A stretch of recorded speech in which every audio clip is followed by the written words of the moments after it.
Hey guys, welcome back to the channel. Today we're going to be putting the short block together. So we've already covered measuring, how to measure your pistons for piston wall, your bearing clearances. Again, you're going to just repeat the same process for the crank that you did, or you're going to repeat the same process for the rods that you did with the crank. And I got to thinking about it, it's the same process as the crank for the cam. So what you're going to do is you're going to mic all of the cam journals. That's where the lobes, these are the lobes, these are the journals, and then you're going to mic the cam journals. There's 7 of them, 7 there. So again, to keep this kind of short and more useful for you guys, that is how you do the cam, same way we did the crank. Very, very easy to do. Now, if you guys remember, we were a little tight on our main bearing clearance, so what we got is a set of Molle HX bearings. We're gonna go ahead and get these prepped and ready to go in the block, and let's get our crank dropped in here. But before we drop the crank in, let's go ahead and grind our rings. I'll show you guys this process. Very easy process. I don't like putting the crank in before I do the rings, because if there is any debris, I don't want it to get caught on the rod journals. So without further ado, let's get started on these rings. All right, so the ring grinder I have is not a very fancy one. I got it off Summit. I take the handle off, and then I chuck a 1/2-inch drill onto here, and I turn this into a speed grinder. Now, if it is your first time grinding rings, I do not recommend the speed grind function. The chances of you screwing something up happen much faster. As most of you know, I've built way too many engines for a calendar year, so we've gotten pretty good with this here tool. So there are a lot of different ring grinders out there. Total Seal makes a really nice one. A lot of good options. This is the one I went with because it gets the job done, relatively cheap, and it is a little slower. You got to be a little bit more careful, but gets the job done. Then just a regular set of feeler gauges to be able to measure, and then you have your rings. Now, it's pretty easy. You have got them all. We had to take them off to fly cut the pistons. You have your beveled. If the camera would focus, holy cow. Let me try to set it down, see if it'll catch it. All right, so you have your beveled edge ring. This is your second ring. The bevel faces down. If you ever get confused, Molle, Cummins, and Interstate McBee mark the top. Molle chooses an M. McBee usually spells out top. And then you have your oil control ring. This one is extremely fragile. This is a 2-piece ring. You have this portion here, and then you have this spiral that goes in here. And then your top ring, which would be this one right here, is referred to as a keystone ring. You guys can see it's actually chamfered on both sides, but it is still directional, as you guys can see here. Oh man, this camera is struggling here. Hold on. Let's see. There we go. So there's the E right there. And then even the oil control ring on the Molle and the McBee also are directional as well, marked with the E there. So we're gonna go ahead and get all of our ring sets spread out here and get to work. Rings laid out. I always start with the oil control ring. You are not measuring the inner spiral here. You're just measuring the actual ring itself. This guy right here. Now, most of you guys will not have a ring squaring tool. So what I do is I take a piston and I put a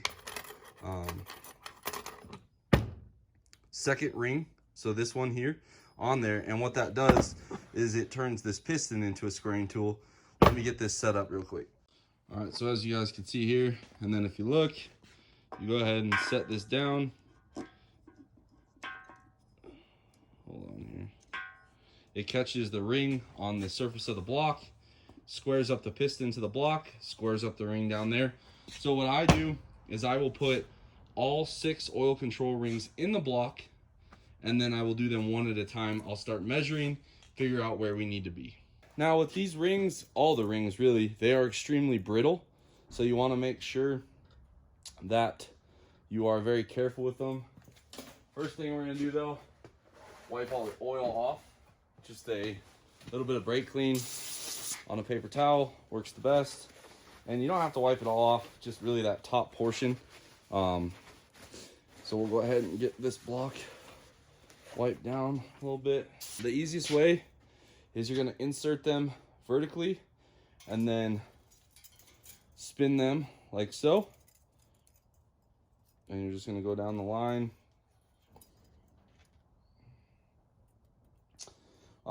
And these ones grind different. The oil control ring grinds the easiest. The second ring grinds the second easiest, and then the top ring is extremely hard. Now the other thing I'll do is pull up this side here. That's usually lower. So that way the squaring tool can do its job. And then we just take our piston here. Make sure the ring's kind of centered. You'll feel it kind of drag on it. Like so. And all this is doing is setting all the rings to the same depth and keeping them square. That way you get a very accurate measurement.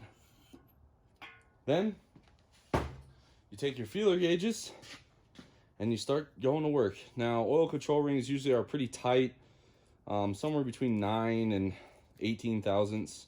I usually start around 12. So, ooh, it's a fresh set of feeler gauges, nice and tight. So what you do is you will put the feeler gauge in like so, and you're looking to see drag. So 12 was a little bit too much, so we'll go ahead and drop it to, or enlarging it to 18. Give that a shot. Okay, 18 has quite a bit of drag. And the big thing is you don't want to jam it in. It should just kind of slight drag, kind of like setting valve lash. So we have, there we go, 17. So we got 17 to 18. Factory spec, I believe, is 9 to 18 thousandths. I'll subtitle it if I get it wrong. So generally, oil control rings, I never have to grind. The only time I've ever had to grind one of these is on a factory set of Cummins rings. They're generally tighter across the board. Since these were all the same size, we'll just go ahead and set these down. We'll put our second rings in. Obviously, we are going to be one short because we're using it as a squaring tool. Not a big deal. Again, this ring has a little bit more tension. Just make sure when you press it in, you want to press it on both sides. That way it goes very even. And then suck up the back side here. Again, these are extremely brittle, very easy to break. Every time I teach somebody at work how to build an engine, I almost guarantee they break one, and then they look at me like I didn't just get done telling them that. Not a big deal. That's why I have extra sets in the toolbox, because it happens way too often. So again, ring squaring tool. When I got taught how to do this, I always got taught you want them about an inch down in the bore. That's exactly, I think this is like an inch and an eighth. So very close. And we're gonna do the same thing with the feeler gauge. Looking at this gap here, you guys can see it is clearly much larger than the oil control ring. So we'll go ahead, get this set up. You guys can hear the puh on the dyno. We'll start with 51, see where that gets us. Okay, so 51's a little tight. Let's try 49. And yes, you will dual stack feeler gauges. You gotta do some math. It's really all engine building is just a lot of math. Okay, so 49 is still a little tight, but we're really close. All right, let's drop it down to 48. See what we got there. So this is a 25 and a 23 thousandths feeler gauge. Ah, nice, slight drag. Okay, well, let's get our notebook. Okay, so we had 47, 47, 47, 47. And now what I will do is, this is ring number 6. We're going to take it off this piston here, like so. Put it in there, and then we're going to use our old calibrated eyeball and get it down flush. And we have 48 on number 6, which makes sense because we run a little bit looser piston to wall on 1 and 6, like I explained before when we saw the piston to wall. So these are done. Unfortunately, when you run really loose piston to wall, a lot of times these rings do not need to be ground much. Kind of a benefit, I guess. It leads to a much quicker assembly time, but not the best at trying to teach you guys how to build engines, so I apologize. Compression ring in, this is the top one. This is the keystone ring.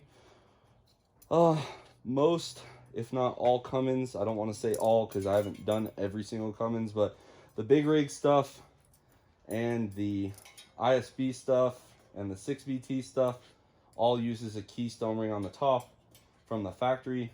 Obviously, if you are building with like Total Seal or Carrillo or one of those brands, they're obviously going to run on that forged piston a little different ring setup. I believe Drew ran Total Seals on ours. But again, pretty simple process here. And these are generally tighter. So the oil control ring is usually the tightest. Then you have the second ring, which is usually the largest. And then lastly, you have these, which is somewhere in the middle. Just spitballing here. Let's try a 25. Looks about right. A little tight. Okay. So let's drop down to a 24 here. 24, 24, 24, 24, 24. Call that probably 25. Okay. So we have all of our rings. We actually need to grind these. Let me go get a file. Our target goal here is going to be 28 thousandths. That is extremely loose and probably gonna have some blow by, but for the power level we're looking to go for, this is what we got to do. Now, try and get the tripod over here. It's a good thing everything I own's got wheels on it, right? So let me make sure you guys can actually see what's going on here. So what you do, I always set my drill speed on 1, just gives me a chance. And you want to grind from one side, like so. And you want to hold the ring flat as best you can. And you spin the wheel, and you want to hold it against this end here.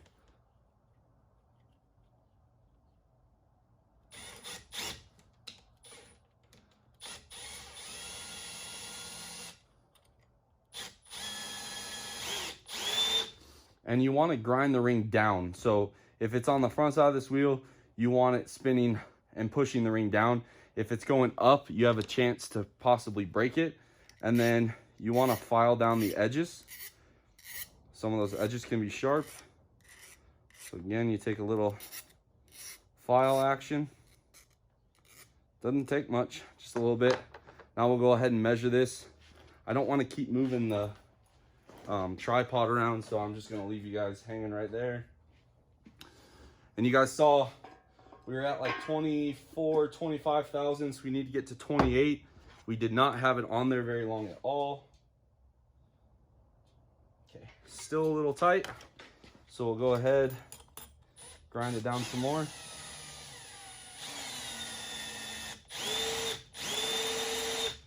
Like I said, guys, these rings grind the hardest, but it is rough. I always like to grind my bigger cylinders first, because then if you go too far with one of the other ones, you can put it in the bigger hole and it'll be right. just a skosh more. We can barely get it in there.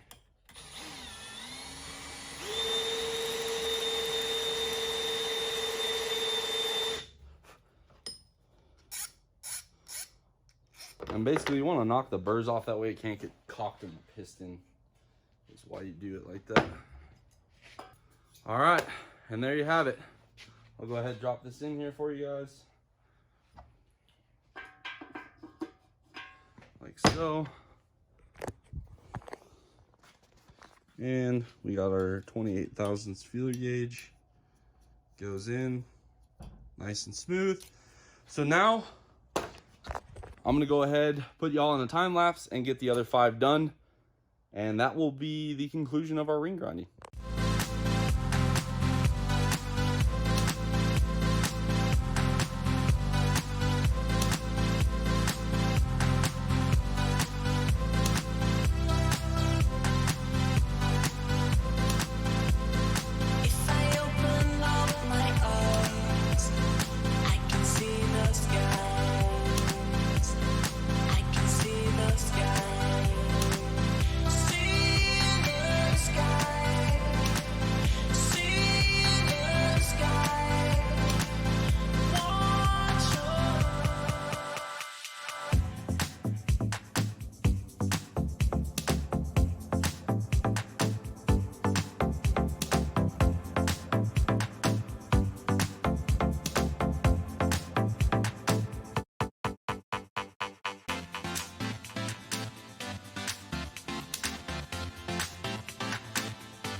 All right, now that we got all that done, it's time to put our rings on our pistons. I'm gonna show you guys. I'm gonna show you guys on one of these here. All right. We have our oil control ring, second ring, top ring. I always work from the bottom and work my way up. So, first thing you're gonna do, this right here, if it pulls out, no big deal, just feed it back through, like so. All right, so we'll go ahead and drape this into that there. Now keep in mind, the joint is on this side. You want the opening of the oil control ring 180 out, so it'll be on this side. And you pay attention to the E, get your ring and your ring pliers here, and you'll feel it kind of dropping in the back, and then you guide the tangs in, and it should spin very free, and it's locked in. And then we do our second ring, which again has that bevel there. Bevel faces down, M towards the top. I'm gonna go ahead and drop that on like so. And then you're gonna take your top ring here and drop that one on there like so. And that is, and you wanna make sure, I've had some damage in shipping where the ring will get tight in there because the pistons actually crunch down or the ring gets broke. So always a good idea to kind of give her a little spinny spin. Gonna go ahead and knock this out and get all of them done for you. Just set up here on the tripod. We're gonna go ahead and install our crankshaft. Because we checked the clearances already, the main studs are already installed. So what we'll do is just, yeah, that's still sore. We'll loosen these up with a breaker bar. I don't know if it really matters all that much, but I usually do it in the order that I tighten them in, so like a reverse semicircle.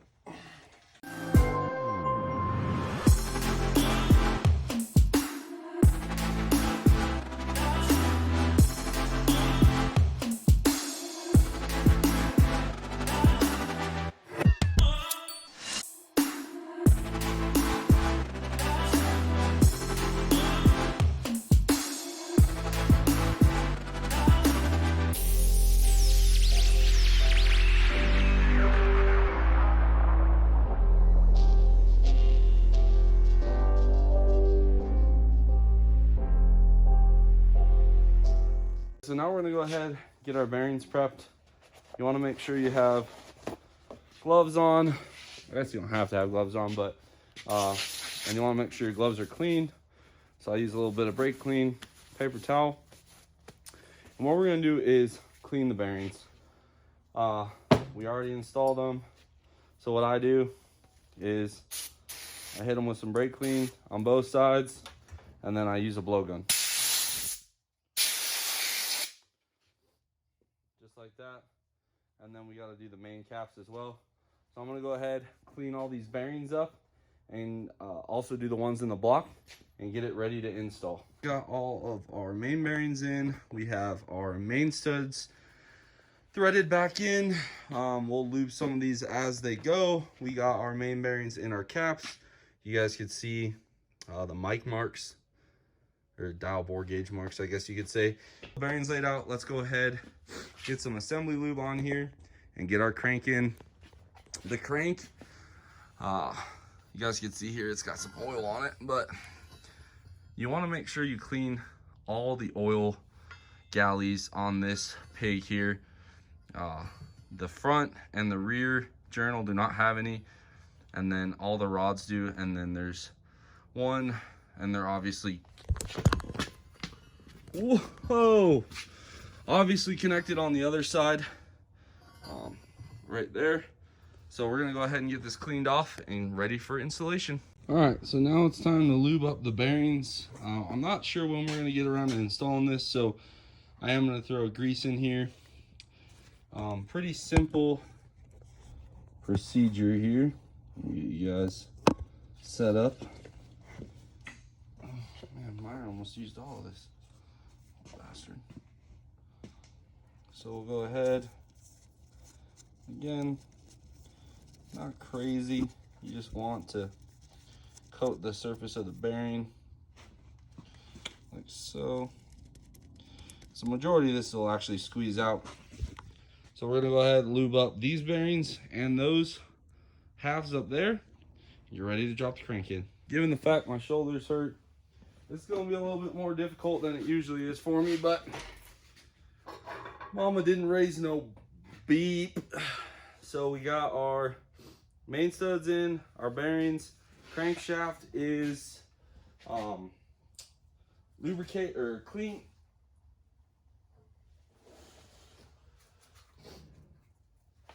Oh, this hurts.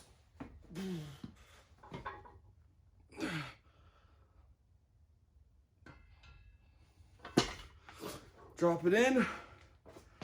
Now we can put our mains on. The only thing of note is they're all marked. See, right here it says 1, then you have 2, 3, 4, 5, 6. And then this tang matches up with the tang on the other side. Like so. Now, you guys will hear us talk about main cap fretting. What that means is the cap is able to walk, and you'll see a bunch of chatter marks right here. Obviously, these were machined, so they're not going to have it. But if and when we have to tear this down, pay close attention. Again, for those that missed the What's in This Engine episode, I suggest you go back and watch it just so you know what parts are going in here. But these are 14 mil main studs out of a 12 valve application. The block was fitted to accept them because factory is M12. Then you're just going to take a hammer and basically you're trying to seat the dowels of the caps, and you'll kind of feel it drop down, and then they shouldn't be able to wiggle. Okay,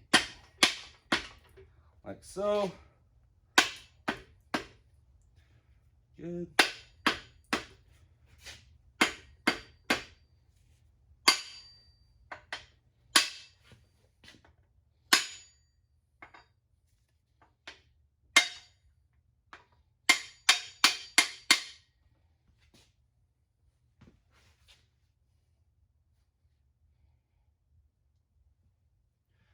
Got to rotate the crank. So be it. There we go. Now we're gonna go ahead, put our washers on and our nuts and torque this up.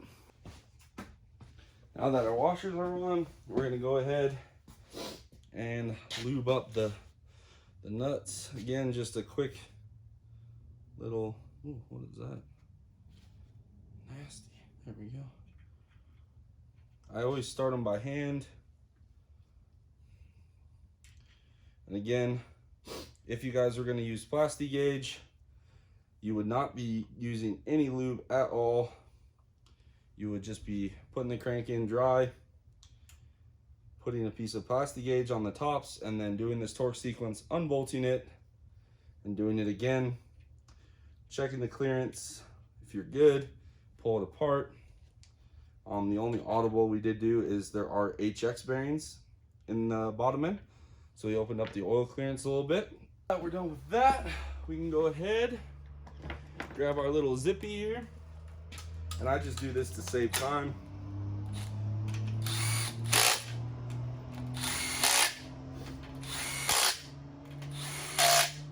They're still testing turbos.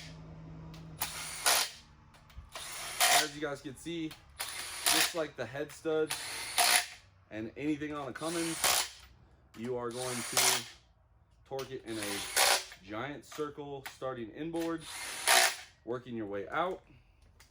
Now we will grab our torque wrench. Again, I'm not flexing on you guys, but it's one of those things. You should have a torque wrench, a quality torque wrench. Now, I cheat a little bit. These are ARP 14 mil mains. They get torqued to 175 foot-pounds in 3 steps. So I will do 75, 125, 175, and I cheat. I just go kind of close on the torque wrench. I'm watching, and I'm usually good within a couple foot-pounds when I torque these. Saves you a little bit of time having to reset the torque wrench every time.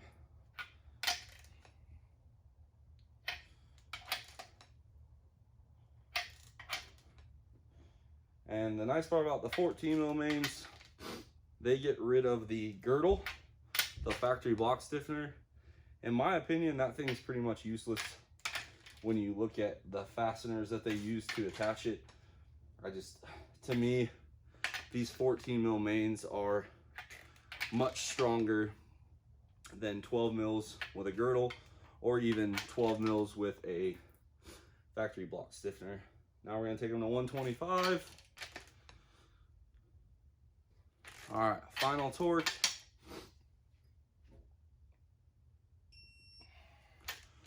$175. Guys, you want it to be nice and smooth. You don't want to jerk it.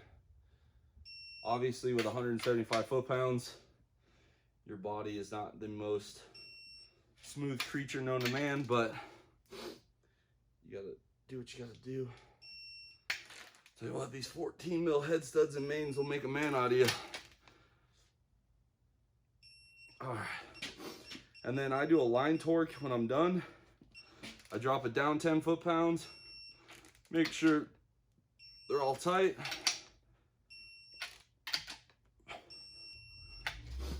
All right, and last but not least, guys, I've been doing this for many years. You look at guys like Sean Baca and Drew's guys, probably been doing it longer than I have.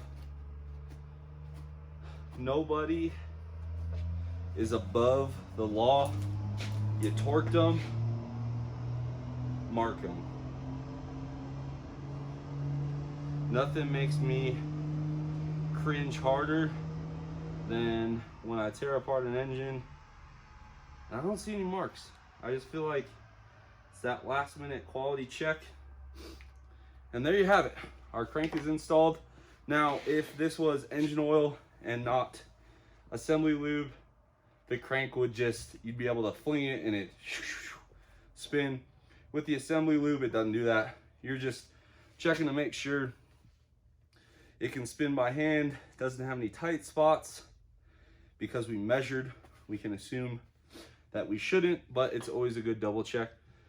I'm not gonna lie, shoulder's really not feeling it. So we're probably gonna call it a night for tonight. In this video, we went ahead and covered how to install your crankshaft, and we also covered how to file fit your rings, grind your rings, trim your rings, whatever you want to call it. So now we have our clearances measured. We have our pistons all ready to go with rings. We have our bearing clearances set. We got our crankshaft in. So the next episode, we're going to go over rods, how to prep them to go into the block, how to install them into the block. And then we'll also cover some of the smaller things like the camshaft bushing, the J-jets, front cover, and rear cover as well. I hope you guys like this video. Drop a comment down below if you have any questions, something I didn't cover, something you want me to expand on. I am doing this for you guys. Let me know what I can do to be a little bit better, and I will catch you guys on the next one.